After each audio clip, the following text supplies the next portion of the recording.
আপনিও Chittagong university চারুকলার drawing class এমসিকিউর পূর্ণাঙ্গ প্রস্তুতি নিতে পারেন এবং তাদের মতো সাকসেসফুলি কিন্তু চান্স পেতে পারেন আমাদের আনঅফিসিয়াল আর্টস অনলাইন প্ল্যাটফর্ম থেকে। কোর্স অলরেডি রানিং রয়েছে free of cost. Online exam দেওয়ার জন্য আমাকে সোশ্যাল মিডিয়ায় নক দিন। যখন আমরা কোনো ফিগার আঁকাবো, হিউম্যান ফিগার, তখন হিউম্যান ফিগার আঁকানোর সময় তার একটা মাপ থাকে, 7.5 মাথা। আমরা যে প্রসেসের থ্রুতে যাই সেটাকে বলে 7.5 মাথা। তো এই জন্য আমাদের একটু খেয়াল রাখা লাগে। এর আগে আমাদের দেখতে হয় যে ওই ফিগারের আমাদের ওভারঅল মুভমেন্টটা কেমন। তো আমরা এই যে ফিগারটা দেখতেছি, এই ফিগারটা কিরকম আছে বলেন তো? এর হাতে একটা লাঠি আছে, মাজাটা একটু বাঁকায় দাঁড়িয়ে আছে, একটা পার্সপেক্টিভের আমরা ইলিউশন দেখতে পাচ্ছি, মাথার শেপের একটা চেঞ্জেস দেখতে পাচ্ছি, বা ওর যে ওভারঅল গাঠনিক যে জায়গাটা আছে সেটা কিন্তু ফিগারটার একটা অ্যাস্থেটিক লুক ব্যক্ত করেছে, তাই না? যে একটা গায়ে যে জামা আছে, প্যান্ট ভাঁজ করা অবস্থায় পরে আছে হাঁটুর উপরে, অ্যাট দ্য সেম টাইম পায়ের একটা মুভমেন্ট আমরা দেখতে পাইতেছি। সো এই যা কথাগুলো এতক্ষণ বললাম সেগুলো হচ্ছে এখন আমরা মাপ দেওয়ার ট্রাই করব, ঠিক আছে? সো যে কোনো ফিগার আঁকার ক্ষেত্রে এই মাপ দেওয়ার বিষয়টা সব থেকে বেশি গুরুত্বপূর্ণ। হ্যাঁ, যেই সকল ইউনিভার্সিটিতে সিঙ্গেল ফিগার আসবে সেটা হচ্ছে কেইউ হতে পারে অথবা সিইউ হতে পারে। হ্যাঁ, তো ওই জায়গার বিচার বিশ্লেষণ করে আপনি এই বিষয়টা একটু খেয়াল করেন। অথবা আপনি যদি আর্কিটেক্ট এক্সাম দেন, কেইউ আর্কিটেক্ট, সরাসরি সেখানে আপনাকে হয়তোবা একটা মেজর ফিগার থাকতে পারে। যে এরকম হতে পারে যে রাস্তার পাশে একটা লোক ঝাড়ু দিচ্ছে রাস্তা, বা ক্লিনারের ছবি আঁকো, এরকম হইতে পারে। অথবা রাস্তার পাশে পাশে কোনো টি স্টলের ছবি আঁকা হতে পারে। তো আপনি কমনলি মনে করেন যে রাস্তার পাশে একটা টি স্টল আঁকলেন, কিছু মানুষ আঁকলেন। আপনাকে একটা মেইন মানুষ আঁকতে হবে যেটা সব থেকে কাছের থেকে বড় দেখা যায়, আর যেটা হচ্ছে পার্সপেক্টিভ ওয়াইজ একটা সব থেকে কমন ফিচার্স, ঠিক আছে? তো ওইটাকে কেন্দ্র করে সবকিছু কভার আপ করে আঁকার জন্য হচ্ছে এই মেইন একটা ফিগারকে আমাদের ভালোভাবে শিখতে হবে, যেটা হচ্ছে আমরা ভালোভাবে আগাইতে উপস্থাপন করতে পারি। এরপর আপনি ছোট ছোট ফিগার দেন, ইটস ওকে, সেটা আপনি আস্তে আস্তে বুঝে যাবেন, শিখে যাবেন। আচ্ছা, তো যখন আমরা কোনো ফিগার আঁকবো তখন অবশ্যই পেজের আপার পজিশনে এরকম কিছু মার্ক করে নিব। দেখেন আমি একটা মার্ক দিছি, সেম টাইম বাম সাইডে ডান সাইডে প্রতিটা এই মাপটা হচ্ছে একটা কমন সাইজ আছে, 2 আঙ্গুল বা 1.5 আঙ্গুল কমন সাইজ, ঠিক আছে? এরকম কমন সাইজ। দেন আমরা এই ভেতরে যে স্পেসটা পাইতেছি, এই যে ভেতরে যে স্পেসটা পাইলাম এরকম, হ্যাঁ দেখেন আমি একটা লম্বা করে একটা দাগ দিলাম। এই ভেতরে আমরা যে অ্যারো চিহ্ন দেওয়ার স্পেসটা পাইলাম, এই স্পেসের ভেতরে হচ্ছে আমাদের সরাসরি ফিগারটাকে আগাইতে হবে। হ্যাঁ, বুঝতে পারছেন? ফর দ্যাট রিজন আপনাকে বুঝতে হবে যে এই ফিগারটা কেন আমি মার্ক করে নিলাম। এটা হচ্ছে কম্পোজিশনাল ব্যাপারের কারণে। কম্পোজিশন মানে কি? কম্পোজিশন হচ্ছে যে যখন আপনি কোনো কিছু সাজাচ্ছেন, মনে করেন আপনি ঈদে পাঞ্জাবি পরলেন, হ্যাঁ ঈদের পাঞ্জাবি, দামি পাঞ্জাবি কিনছেন। এখন আপনি ঈদের পাঞ্জাবির উপর যদি বুট পরেন, পায়জামা পরলেন, বুট পরলেন, বিষয়টা কেমন দেখা যাবে? ইটস নট আ জেনারাস কি ফ্যাশন স্টাইল বা ফ্যাশন সেন্স যাই বলি। তো আপনাকে অবশ্যই অবশ্যই একটা প্রপার গুছিয়ে উপস্থাপন করতে হবে নিজেকে। আপনি পায়জামার সাথে পাঞ্জাবির সাথে কি পরতে পারেন? দেখা গেল একটা চটি পরতে পারেন, বা কোনো চামড়ার বা কোনো লেদারের স্যান্ডেল পরতে পারেন, যেটা আপনার সাথে মানায়। তারপর মেয়েদের আপু দেখি আমি যদি সেম কথা বলি, সাজলেন আপনি ওয়েস্টার্ন সাজলেন অর্ধেক, বাঙালিয়ানা সাজলেন অর্ধেক, পয়লা বৈশাখের সাজে। তো এই চেঞ্জেস যে আসে এটা কিন্তু খুব অড দেখা যায়। এটার জন্য হচ্ছে আমাদের একটা ভালো নিজেকে গুছিয়ে উপস্থাপন করতে হয়, তাই না? যেন প্রশংসা পেতে পারেন, ভালো লাগে দেখতে। এই সেম বিষয়টা হচ্ছে আপনার আঁকানোর ক্ষেত্রেও কাজ করছে। তো আমরা যখন এটা আঁকাচ্ছি সবার আগে আমাদের একটা মাপ সেট করতেছি। মাপটা হচ্ছে, প্রথম মাপটা হচ্ছে কম্পোজিশন। হ্যাঁ, যেই কম্পোজিশনের জন্য আমরা আমাদের পেজটাকে বিভিন্ন স্পেসে ভাগ করে নিলাম, যেন আমাদের আঁকানোর পরে যে ফিগারটা আছে সেটা যেন রাইট ওয়েতে ডেলিভারি হয়, বা আমরা যেন সুন্দর উপস্থাপন করতে পারি। অলরাইট, এবার আমরা নেক্সট কি করব চলুন একটু খেয়াল করি। নেক্সট হচ্ছে আমাদের যে ফিগারের একটা শেপ আছে বা সাইজ আছে, এই সাইজটাকে একটু ক্ল্যারিটি আনা, ঠিক আছে? মানে আমরা আমাদের পেজের উপরে দাঁড়ানো ফিগারকে 7.5 মাথায় ভাগ করে নিব। আর যদি আমরা সেম ওয়ে বসা ফিগার আঁকি, সেম সেম ক্ষেত্রে 5.5 মাথা 5 মাথায় ভাগ করে নিব। সো রাইট নাও আমরা যদি মেইন এক্সামে ফিগারের কোনো মডেল না পাই, হ্যাঁ, মনে করেন যে আপনাকে একটা ফিগার দিল, সেই ফিগারের কোনো ফিগার আঁকতে বললো, সেই ফিগারের কোনো মডেলের ছবি দেওয়া থাকলো না, দেন আপনি ফিগারের যেই হেডটা আঁকাবেন বা মাথাটা আঁকাবেন, সেই মাথার জন্য একটা কমন একটা সাইজ নেবেন, এরকম আমি যেরকম দেখাচ্ছি, ঠিক আছে? ঠিক এই লাইন বরাবর, দেখেন এই যে লাইন বরাবর এরকম একটা কমন দাগ নিলেন, হ্যাঁ, এটার কোনো স্পেসিফিক মাপ নেই। আর যদি কোনো স্পেসিফিক মাপ নিতে হয়, দেন আপনি এই লিডের টপ পজিশন থেকে শুরু করে এই যে আঙুলটা আছে, এই আঙুলটা বরাবর আপনি এইভাবে মাপটা ধরবেন। অবশ্যই অবশ্যই ওই যে ফিগারটার সাইজটা আপনি ফটোকপি ছবি পাচ্ছেন, ওই মাথার ছবি এইভাবে, মাথার থুতনির নিচের এই অংশটা খেয়াল করেন, মাপ ধরতে হয় কিভাবে, থুতনির নিচের এই অংশটা থেকে শুরু করে আর এই টপ পজিশন, এভাবে একটা উপরে দাগ দিলেন, এই একটা দাগ। আর সেম ওয়ে আপনি পেন্সিলটাকে কেন্দ্র করে এই সাইজটাকে অবশ্যই মেনটেনেন্স করে এই নিচে দাগ দিবেন এরকম, ঠিক আছে? দেন আপনার টোটাল যে ফেসের যে সাইজটা আছে সেটা কিন্তু হালকা করে বের হয়ে গেল, রাইট? এবার আমরা কন্টিনিউয়াসলি এই একটা মাথাকে 7.5 মাথায় ভাগ করে নিব টোটাল পেজের শেপে আমাদের, হ্যাঁ। সো চলেন আমরা ওটাকে করে ফেলি।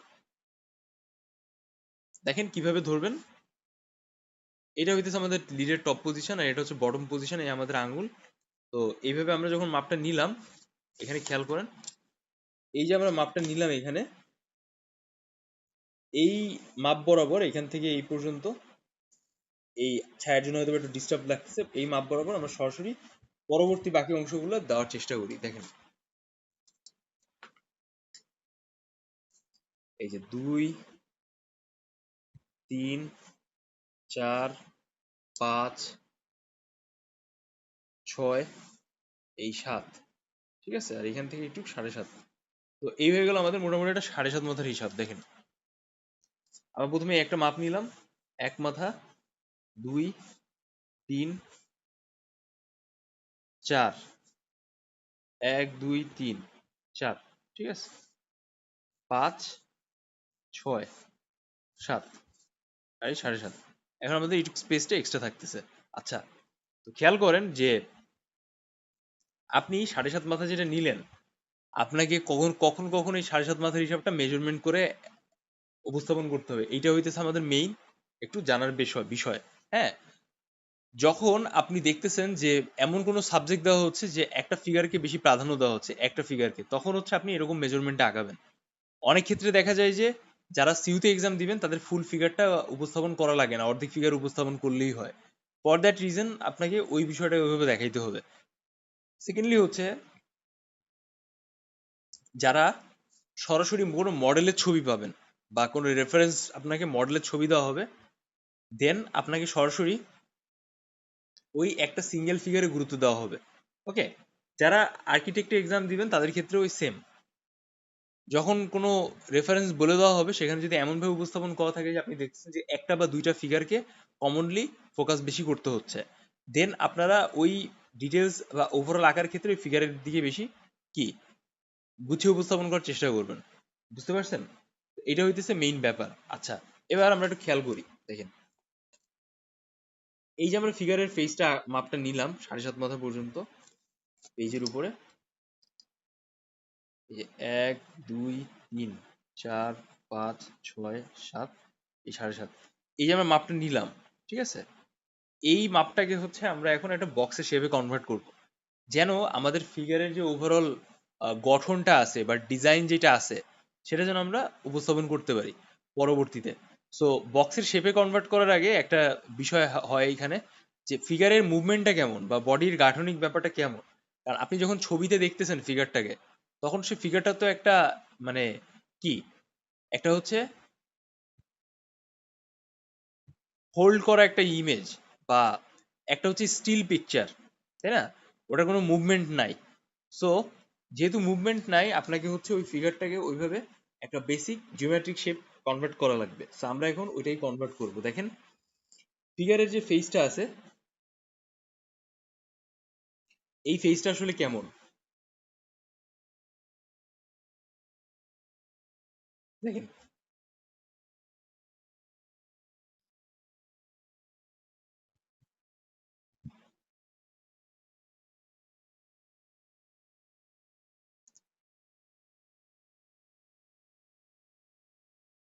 এবার কিন্তু আমরা ফিগারের ফেসটা বেসিক যে শেপটা আছে সেই বেসিক শেপের গঠনটাকে ধরে ফেললাম।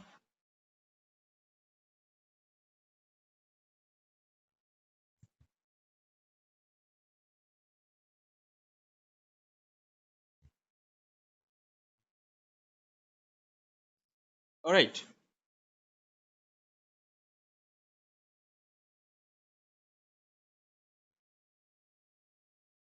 দেখেন একটা কিন্তু বেসিক শেপটা অলরেডি ফেসের অংশটা চলে আসছে, তাই না?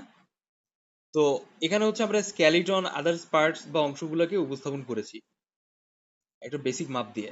আপনারা যখন আঁকবেন তখন চেষ্টা করতে হবে আপনাকে এই ফিগারের বেসিক শেপটাকে ধরার, বা ওভারঅল যে লাইনগুলো দেখা যাচ্ছে বা ওভারঅল স্কেলিটনের যে রেশিওটা দেখা যাচ্ছে সেটাকে যেন কোনোভাবে ধরতে পারেন। আপনাদের সুবিধার্থে আমি একটু সাইড বাই সাইড আপনাকে দেখাচ্ছি। দেখেন আমি সবার আগে কি করলাম, এরকম একটা রাউন্ড শেপ দিয়ে টোটাল ফেসটাকে বের করেছি। এরপর এই মাথায় একটা রাউন্ড দিলাম, দেন এখানে আরেকটা রাউন্ড দিলাম, দেওয়ার পরে আমি এইভাবে ভাগ করলাম, তাই না?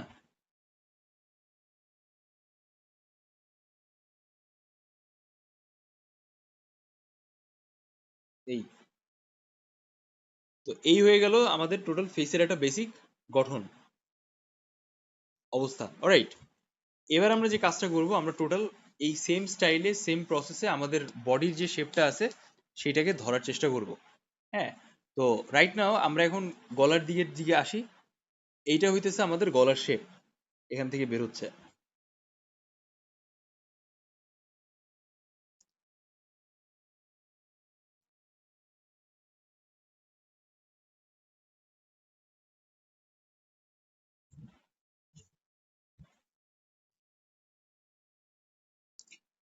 এগুলো আমাদের গলার শেপ।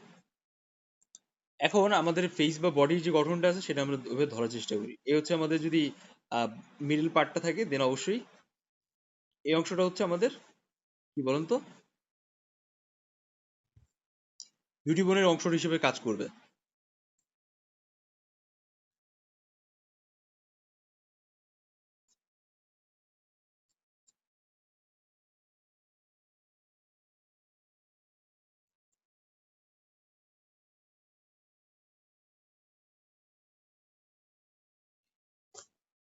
দেন আমাদের এই শোল্ডারের পার্টটা যখন আমরা দিলাম, আপনি চাইলে হচ্ছে এইভাবে ফেসের অংশটাকে এইভাবে সরিয়ে নিয়ে এখান থেকে উপস্থাপন করতে পারেন।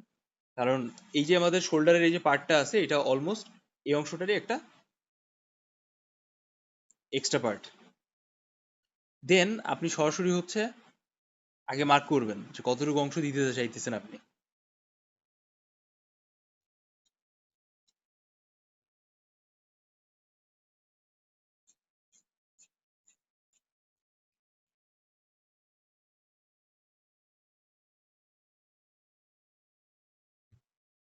এভাবে মার্ক করলেন, ঠিক আছে? নেক্সট আর একটা ব্যাপার হচ্ছে, আপনি যাই আঁকতেছেন না কেন একটা লাইনে আঁকার চেষ্টা করবেন যেন টোটাল ফিগারটার একটা গাঠনিক অংশটা ওইভাবে উপস্থাপিত হয়।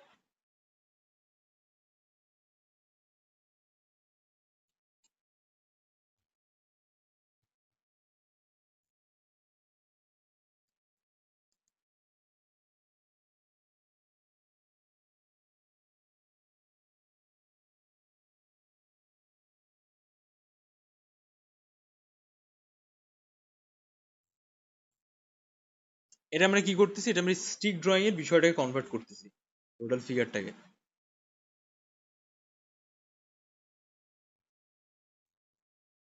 ঠিক আছে, এখানে কিন্তু আমরা ওই সেই বাঁশের শেপটা দেখতে পাইতেছি। সো দ্যাটস ওয়াই আমরা ওইটাকে আঁকলাম। এবার আমাদের ফেসের এই পার্ট অনুযায়ী কিন্তু আমরা সরাসরি কি দেখতে পাচ্ছি বলুন তো, আমরা আরেকটা হাতের শেপ দেখতে পাচ্ছি। সো দ্যাটস ওয়াই আমরা স্টিক ড্রয়িংটা এইভাবে এখান থেকে নিয়ে এই পর্যন্ত শেষ করলাম। অবশ্যই মাথায় রাখবেন যখন আপনি স্টিক ড্রয়িংটা আঁকছেন তখন যেন এই শেপটা এরকম অ্যাডজাস্টেবল থাকে অন্তত।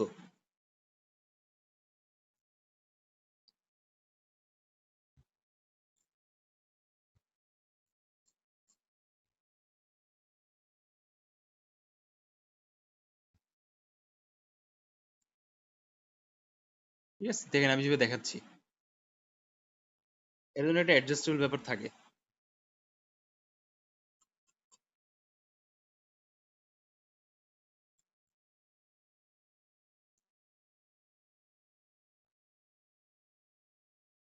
তো আমি একবারই স্টিক ড্রয়িং আর বক্সের শেপটাকে উপস্থাপন করছি, কারণ আপনারা যারা আঁকাবেন মেইন এক্সামে তাদের কিন্তু সরাসরি আপনারা হচ্ছে ডিউতে যেরকম অনেকে দেখি না, ডিউতে যেরকম আমরা আঁকাই বা দেখবেন অনেক ডিউর যে প্র্যাকটিসটা আছে ওইরকম আপনারা হিউজ পরিমাণ টাইম পাবেন না। ফর দ্যাট রিজন আপনাকে অবশ্যই অবশ্যই এইটুক মেজারমেন্ট করে উপস্থাপন করতে হবে নিজেদের থেকে।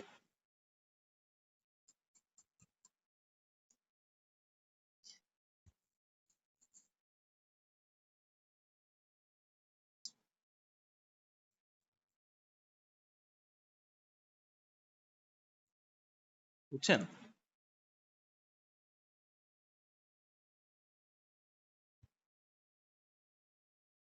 এখানে আমাদের নাভি শেপটা চলে আসলো। অলরাইট, তো এবার আমরা যে কাজটা করব, আমরা সরাসরি হচ্ছে আমাদের এই যে পায়ের যে পার্টটা আছে এই পায়ের পার্টটাকে উপস্থাপন করার চেষ্টা করব। তো আমরা কি করলাম, আমরা প্রথম চার মাথার ভেতরে অলমোস্ট প্রথম যে এইখানে 1 2 3 4 প্রায় অলমোস্ট চার মাথার ভেতরে আমরা আমাদের কোমর পর্যন্ত, মাথা থেকে কোমর পর্যন্ত এঁকে ফেলছি, তাই না? এবার আমরা যে কাজটা করব, আমরা সরাসরি হচ্ছে আমাদের পায়ের শেপটাকে উপস্থাপন করতে চাই বা করব। এখানে খেয়াল করেন।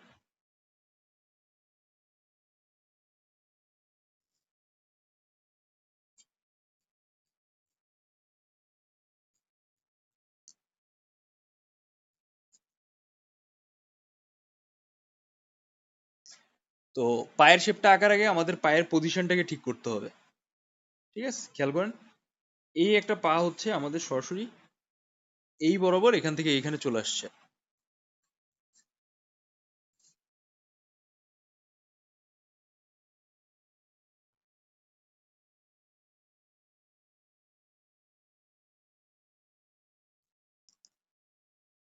ঠিক আছে, তো এই স্টিক ড্রয়িংটা আমরা এখান থেকে এই জিনিসটাকে যখন ধরছি তখন সেম ওয়ে আমরা এখান থেকেও ধরবো। এইখানে একটু ছোট বড় রাখতে হবে যেন আমাদের এই পার্সপেক্টিভের কারণে বিষয়টাকে একটু অ্যাডজাস্টেবল মনে হয়। সেম ওয়ে আমরা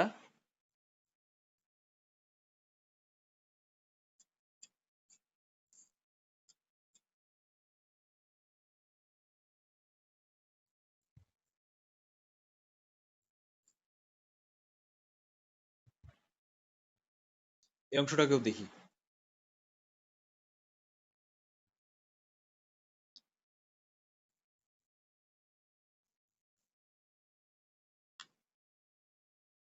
ওকে, তো হোপফুলি আপনারা একটা প্রপার আইডিয়া পেয়ে গেলেন যে এই আমাদের পায়ের বা বডি শেপের সাথে হচ্ছে জিনিসটা আসলে কেমন দাঁড়ায় বা কেমন হবে, তাই না?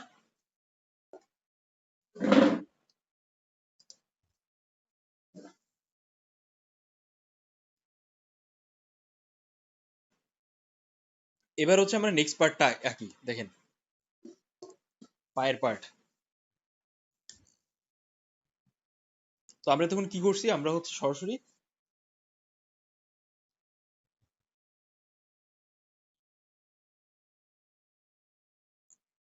এবার শুধু মার্ক করে নেই।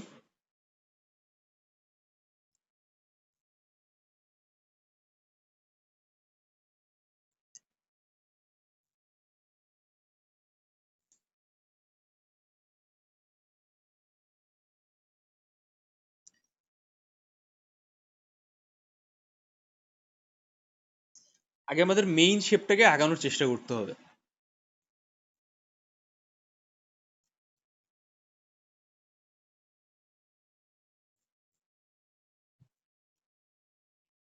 বা আমরা আমাদের থাই বা যে প্যান্টের ওভারঅল শেপটা আমরা দেখতে পাইতেছি সেটাকে আমরা ধরার চেষ্টা করবো আগে।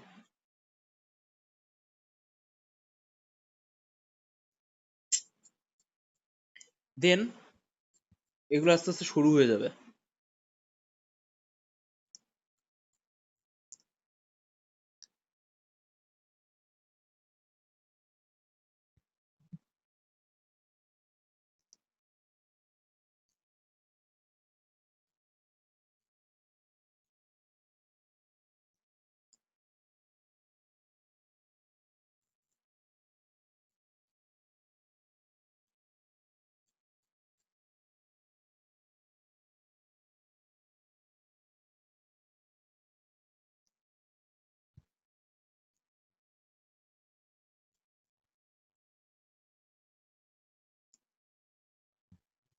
দেখেন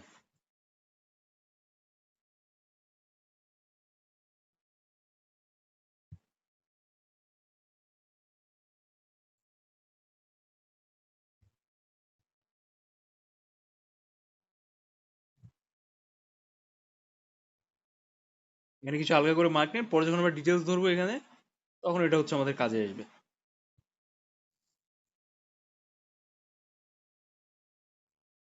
ঠিক আছে,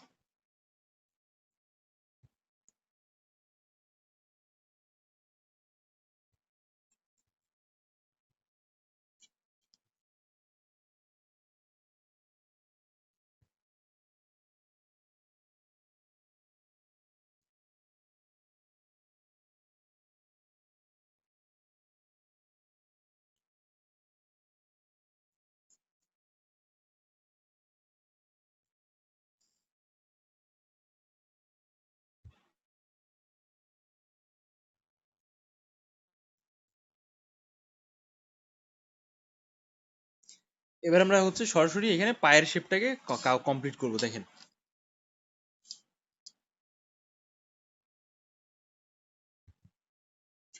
এই সেম আমাদের এখান থেকে নিচের পার্টটা বের হয়ে গেল।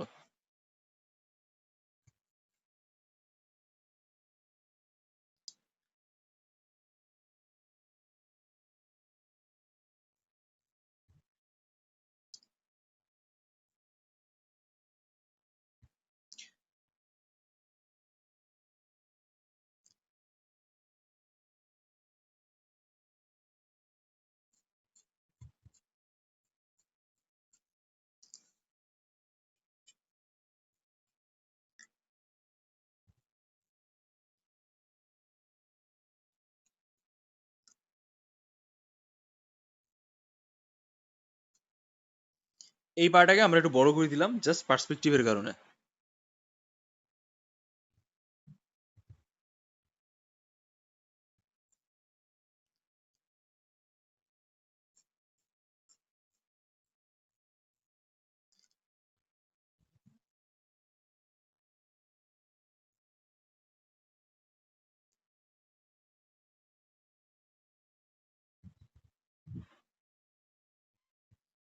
এই ঠিক আছে, জাস্ট শেপ করে আমরা চেঞ্জ করে দিলাম।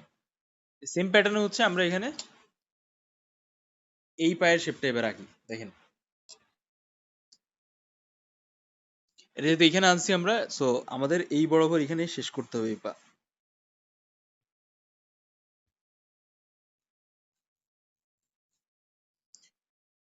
দেখেন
এবার দেখেন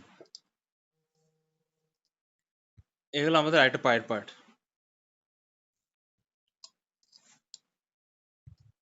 দেখছেন? তো এখন এই ফিগারের দিকে তাকান আর এই ফিগারের ইয়েটার দিকে দেখেন। পার্সপেক্টিভ ওভারঅল ব্যাপার অ্যাক্টিভিটিস কিন্তু আমাদের এখানে খুব ক্লিয়ারলি বোঝা যাচ্ছে। এবার আমাদের হাতের এই যে মুঠের এইখানে যে শেপটা আছে এটা আমরা ধরে ফেলবো। এটা আরো বামে চলে যাবে এরকম।